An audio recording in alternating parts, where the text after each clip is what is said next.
लो भाई, एक और नया तमाशा अमेरिका लेकर आ गया। अब पूरी दुनिया इस नए तमाशे में उलझ जाएगी। अमेरिका के अंदर एप्स्टीन फाइल्स के बाद अब यूएफओ फाइल्स भी रिलीज हो चुकी है। डोनाल्ड ट्रंप ने असली मुद्दों से ध्यान भटकाने के लिए यह नया तमाशा अमेरिका के अंदर रिलीज करवा दिया है।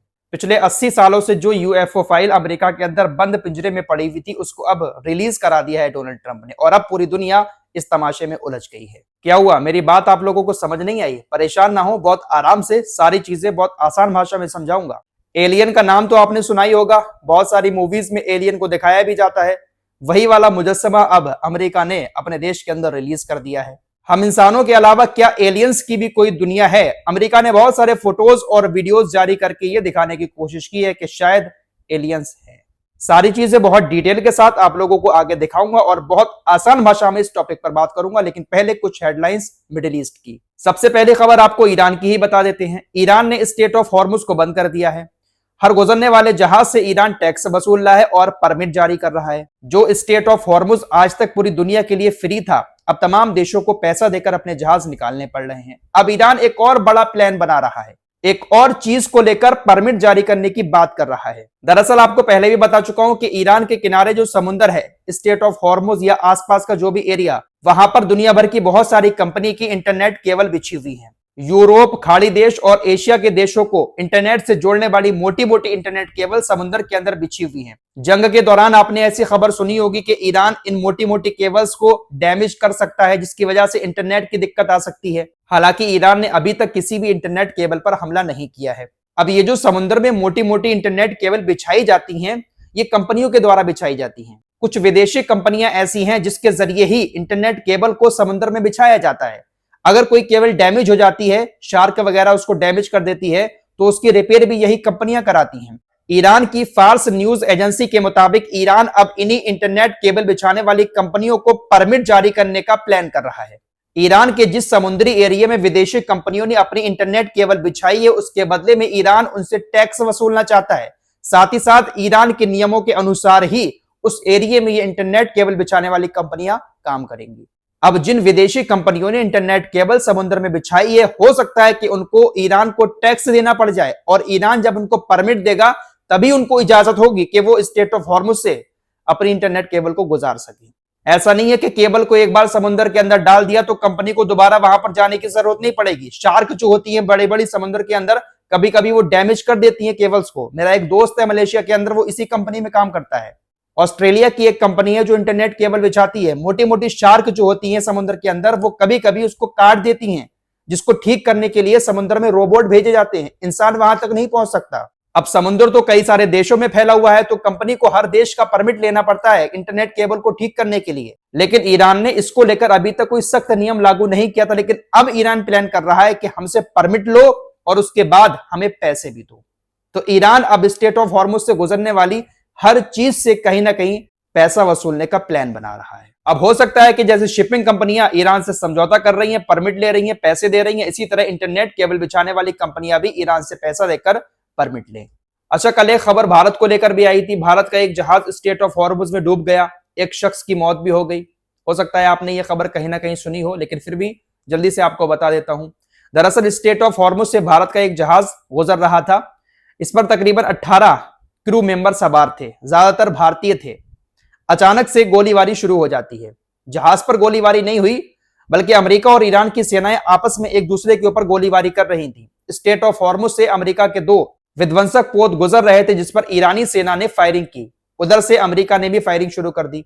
उसी वक्त में स्टेट ऑफ हॉर्मुज से भारत का एक जहाज गुजर रहा था, तो अमेरिका और ईरान की क्रॉस फायरिंग में वो भी उस हमले की चपेट में आ जाता है, जिसके बाद वो जहाज पूरी तरह से डूब जाता है। पास में ही एक दूसरा जहाज गुजर रहा था। 18 में से 17 क्रू मेंबर्स को बचा लिया गया, लेकिन एक भारतीय क्रू मेंबर अल्ताफ की मौत हो गई। दोस्तों, भले ही अमेरिका और ईरान के बीच सीजफायर है, लेकिन समुद्र में लड़ाई जारी है। लगातार ईरान के तेल के टैंकरों पर अमेरिका की सेना हमले करती है। तेल का रिसाव होता है, समुद्र में तेल फैल जाता है, फिर उस पर हमला कर दिया जाता है, तो पानी में आग जलती हुई नजर आती है। बहुत सारी सैटेलाइट तस्वीरें सामने आ रही हैं जहां पर ये चीजें दिखाई दे रही हैं कि समुद्र में पानी के अंदर आग जलती हुई दिखाई दे रही है, क्योंकि तेल का रिसाव जब होता है तेल के टैंकर से, तो समुद्र में तेल फैल जाता है और सऊदी अरब की तरफ जा रहा है ये तेल बहुत तेजी के साथ।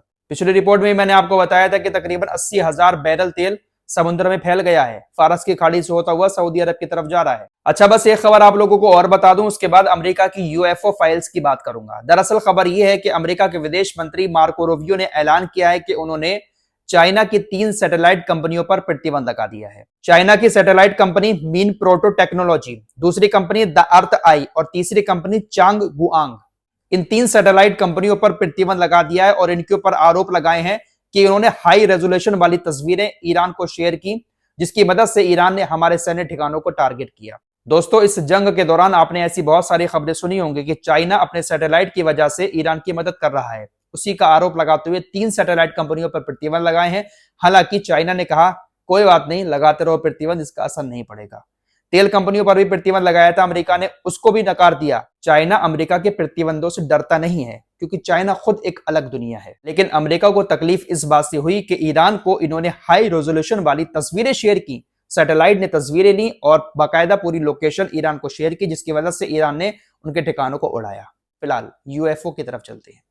एप्स्टीन फाइल अमेरिका के अंदर अचानक से रिलीज हुई और उसके बाद कितने सारे नेता एक्सपोज हो गए, सब आपने देखा। फिलहाल अब एक नई फाइल रिलीज हुई है, यूएफओ फाइल। बाकायदा डोनाल्ड ट्रंप की तरफ से दुनिया को पोस्ट करके इस बात की जानकारी दी गई कि 80 साल से जो बंद पिंजरे में पड़ी हुई थी फाइल्स, हमने उसको रिलीज कर दिया है। दोस्तों, आपने अक्सर मूवीज में एलियंस का नाम सुना होगा। हमारे देश के अंदर भी कुछ बॉलीवुड मूवी बनी थी जहां पर एलियंस का जिक्र था। बाकी हॉलीवुड में तो बहुत सारी बनती रहती हैं। पीके मूवी देखी हो आपने, तो वहां पर भी आमिर खान जो आते हैं वो दूसरे गोले से आते हैं, मतलब दूसरी दुनिया से आते हैं एलियंस बनकर। फिल्मों में दिखाया जाता है कि एलियंस की एक सवारी होती है जिसको यूएफओ कहा जाता है। इस तरह से गोल गोल होता है, इसी में एलियंस सवार होकर आसमान में घूमते रहते हैं, कभी कभी दुनिया में भी आ जाते हैं। अमेरिका से बहुत खबरें आती हैं कि अमेरिका में एलियंस देखे गए, यूएफओ देखा गया। ये सारे मुजस्समे अमेरिका के अंदर ही दिखाई देते हैं और अमेरिका के अंदर कई बार ऐसे दावे किए जा चुके हैं कि हाँ, एलियंस अमेरिका ने देखे हैं, और ऐसे भी दावे किए जाते हैं कि अमेरिका के पास एलियंस है, अमेरिका ने एलियंस को पकड़ रखा है, क्योंकि एक यूएफओ अमेरिका के अंदर आकर गिरा था, उसके एलियंस को अमेरिका ने पकड़ रखा है। ऐसे दावे भी दुनिया के सामने रखे जाते हैं। फिलहाल अमेरिका ने पिछले 80 सालों से एलियंस जैसी चीजों की जो भी तस्वीरें अब तक क्लिक की हैं, वो सारी तस्वीरें अब रिलीज कर दी हैं। 8 मई 2026 को अमेरिका की पेंटागन ने 162 यूएफओ फाइल्स को रिलीज किया है। कुछ इस तरह के फोटोज यहां पर दिखाई दे रहे हैं। कहीं पर एक गोल गोल आकार की तश्तरी दिखाई दे रही है, कहीं पर आसमान में रोशनी दिखाई दे रही है। पेंटागन ने ये जो 162 फोटोज और वीडियोस जारी किए हैं, इसको अनआइडेंटिफाइड यूएपीएस बताया है। मतलब खुलकर अमेरिका ने ये नहीं बताया है कि ये एलियंस की तस्वीरें हैं, इनको अनआइडेंटिफाइड यूएपीएस बताया है। मतलब इस तरह की चीजें रिलीज करके अमेरिका ने पूरी दुनिया को इसी तमाशे में उलझाने की कोशिश की है कि अब आप इन तस्वीरों को देखते रहो, डिसाइड करते रहो क्या ये एलियंस हैं, क्या वाकई में एलियंस की कोई दुनिया है। बहुत सारे फोटोज और वीडियोस अमेरिका ने रिलीज किए और कहा है कि पिछले 80 सालों से हमें अलग अलग जगहों पर ये फोटोज और वीडियोस मिले, जिसमें हमको ऐसा लगा कि ये एलियंस है।